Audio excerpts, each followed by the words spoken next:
LGK. Aïe.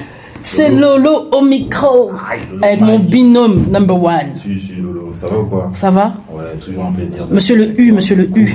On fait un petit big up à la meumeux qui ne peut pas être là parce qu'il se prépare. Monsieur Denzel Binôme. n'a pas notre temps. Notre merci.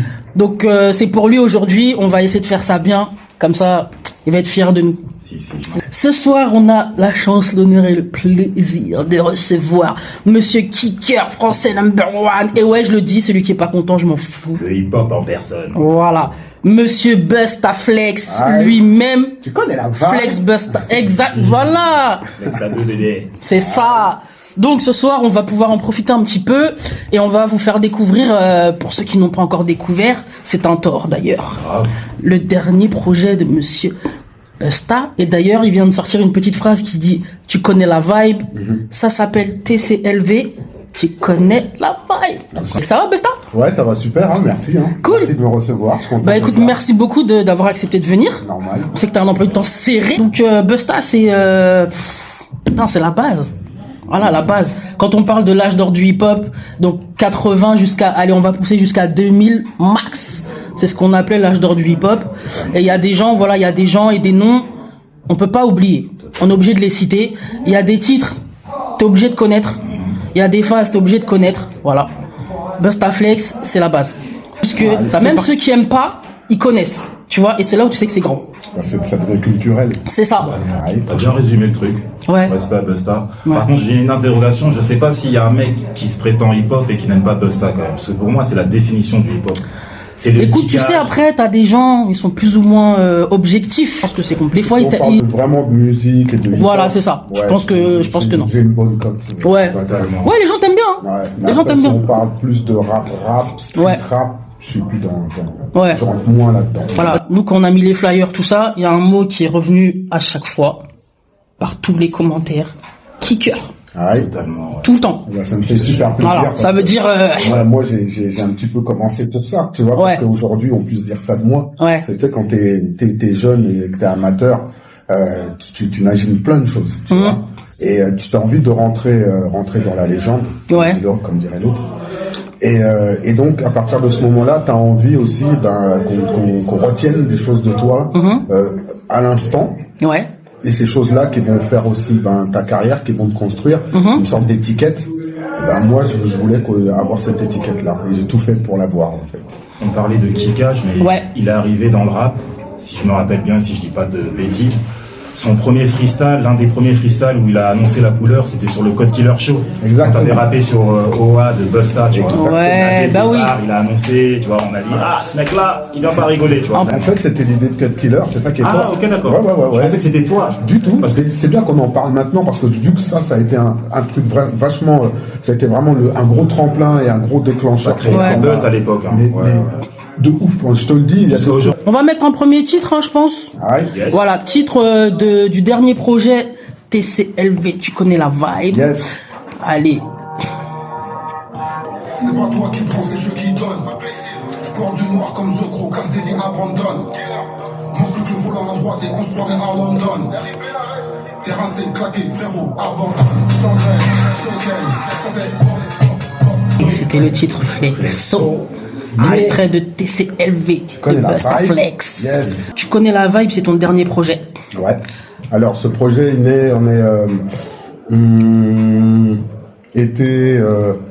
été 2023. Ouais. Ouais, enfin, j'ai déjà préparé mes titres, j'ai quelques titres de près. En amont, le beatmaker qui a fait les 3 quarts des prods s'appelle Dafire, et c'est avec lui que je travaillais aussi sur mes précédents EP. Ouais. Mais pour celui-là, je lui ai dit, on s'est fait une petite réunion où je lui ai fait écouter pas mal de choses, de trucs carrés que j'aimais bien, plus des samples originaux que j'aimais bien, plein de choses, en me disant, voilà, inspire-toi de ça pour me faire mes prochains morceaux.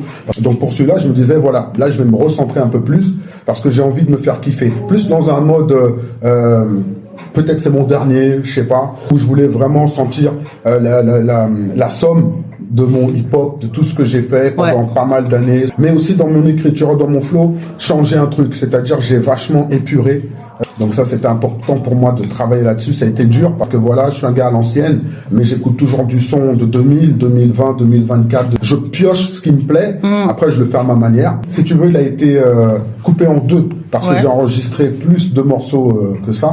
Et il va avoir le TCLV. En fait, TCLV, ça va être une marque. Donc le TCLV 1, c'est celui-là. Le 2, il va arriver bientôt. Il y aura un 3, un 4, un 5. Petit exclu.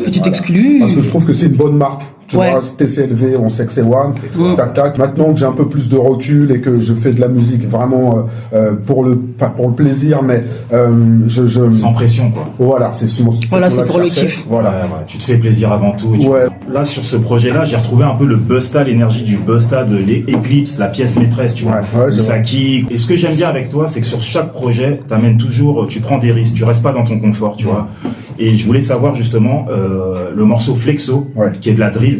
Tu t'es essayé à cet exercice. D'ailleurs, tu big up aussi Pop Smoke. Comment t'es venu l'idée de Flexo? Comment t'as bossé pour ce morceau-là? Ce morceau-là, Flexo, comme tu dis, t'as vu, moi je fais ça pour les gars qui connaissent pas. Tu vois, donc quand j'ai fait cette drill-là, je me suis pas dit je vais m'aventurer à faire une drill.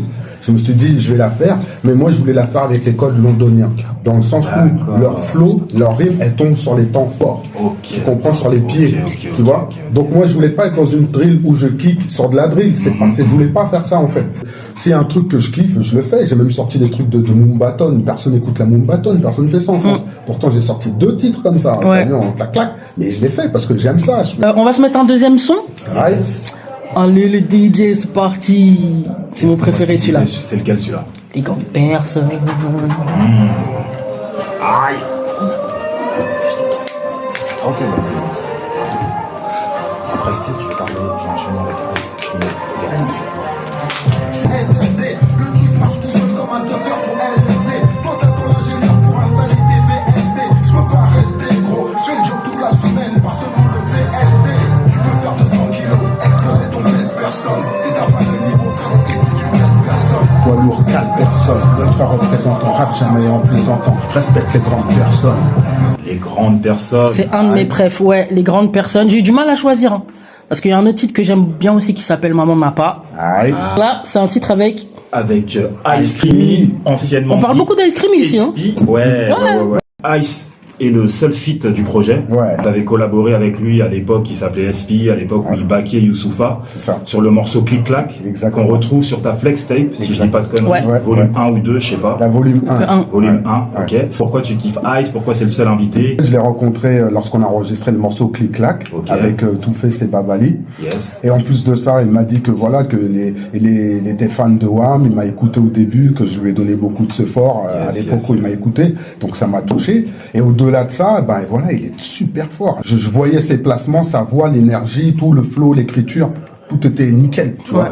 Donc je me suis dit, franchement, voilà, il me fait kiffer. Et je voulais ce sang frais aussi dans mon projet et dans mon titre, que ça donne du relief, parce que quand il rentre, ça éclaircit le morceau encore plus. De ouf.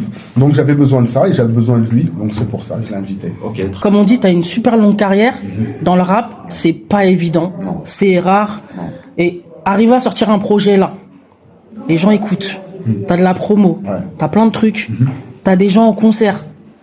C'est ouf quand même. Ouais, mais carrément. Quand tu fais ce projet-là, en plus, faut souligner aussi pour un mec de ma génération. Hein. C'est ça, justement. Parce que justement, c'est ça. Parce que la longévité, c'est dur. Aujourd'hui, en plus, il y a beaucoup de monde. Mais mine de rien, tu sors un truc, le truc il pop. Ouais. C'est ouf. Et encore, j'ai même pas encore sorti les clips, imagine. C'est vrai d'ailleurs. J'ai fait 2 beaux clips, hein, vraiment. Ouais, ils vont sortir bientôt? Ouais. Sans indiscrétion, on peut savoir si ça a été clippé par qui? C'est un gars de ton équipe ou tu bosses avec qui? Alors, honnêtement, je bosse avec personne en particulier. Mais pour celui-là, j'ai appelé un réalisateur qui est pas vraiment réalisateur. J'ai appelé Sully Sefil. Dédicace à Sully Sefil. Ouais, voilà. Bon, c'est mon gars. Dedans, il y a pas mal de guests